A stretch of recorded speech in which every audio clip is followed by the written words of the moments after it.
Good morning, boys and girls, teachers and staff, and welcome to Wednesday, February 16th of 2022. And here are our lunch choices for today. Our first hot lunch choice would be a sweet and sour chicken, followed by cheese pizza, and then our cold lunch choice would be a deli club sandwich. And then just a reminder, boys and girls, there is no school this Friday for School Improvement Day for the teachers. And then on Monday, the 21st of February, it will be President's Day. And then following with our Black History Month, we have a famous African American today to highlight. His name is Frederick Douglass.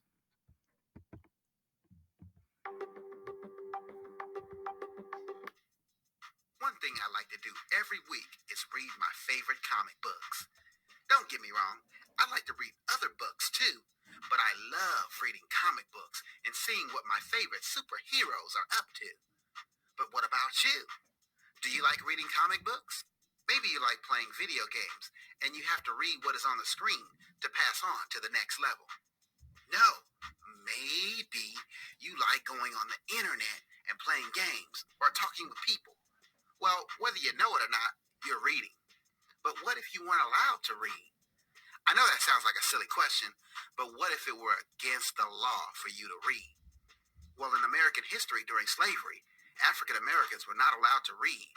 It was against the law for slaves to read, or even have someone teach them how to read. This is where the next person in African American history I want to talk about stood up as a leader and an abolitionist. An abolitionist is someone who wanted slavery to be stopped, and they spoke out against people who used African Americans as slaves. Right now, that person I want to talk to you about is one of the most famous African American abolitionists by the name of Frederick Douglass.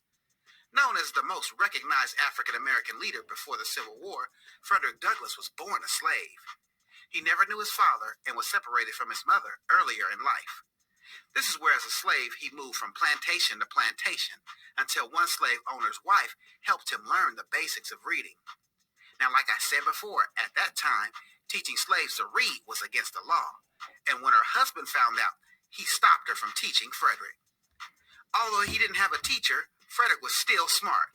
Frederick wouldn't be stopped in growing and learning how to read. He watched other white children who learned in school and taught himself how to read later. This got him into trouble because he also taught other slaves to read. When his master found out, he would beat Frederick because he did not want other slaves to learn reading like Frederick did. Frederick eventually stood up to the beatings and one day borrowed the papers of a free sailor and escaped to the north. When he arrived in the north, he found other people who were against slavery too. Like I talked about in the beginning, these people were called abolitionists. Frederick was really good at talking and speaking in front of people, and when he told the abolitionists about how he was treated as a slave, Frederick impressed them. Frederick later wrote a biography about his life. The biography told about everything that he went through in life. Many people read Frederick's biography, but this put him in danger because he was afraid that his master from the south would come to the north and capture him knowing he had escaped. This caused Frederick to escape to Britain. He would return years later once he had made enough money to purchase his freedom. Upon arriving back, Frederick spoke out during the Civil War. When it came to Frederick Douglass, he had respect all the way to the White House. Think about it like this. The president today is Barack Obama. Wouldn't it be cool if you could talk to Obama and he would listen to you? Well, Frederick Douglass had the ear of another famous president who would listen to him. That's right. Frederick Douglass gave advice to President Abraham Lincoln. Frederick convinced Lincoln to give more weapons to African Americans to help fight with the Union soldiers in the Civil War. Now, being a great leader in history, Frederick spoke out against the poor treatment of African Americans in the United States. Many looked at Frederick's life and thought, why didn't he just escape slavery and live out his days in peace as a free man? But that wasn't in the cards for Frederick. This was something that he knew he couldn't do and was not acceptable to just go out and live a free life while others were being treated poorly. So for standing up and speaking out against slavery and the poor treatment of African Americans, Frederick Douglass will always be one of the greats in African American history.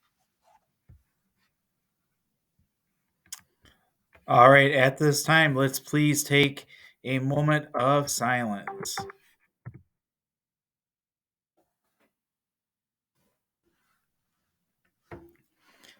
Thank you. And join in with Mrs. Rambold's class today for our Pledge of Allegiance by standing and putting your right hand over your heart. Allegiance to the flag of the United States of America and to the republic for which it stands, one nation, under God, indivisible, with liberty and justice for all. All right. Thank you guys very much. I hope all of you have a wonderful Wednesday and have a great middle of the week.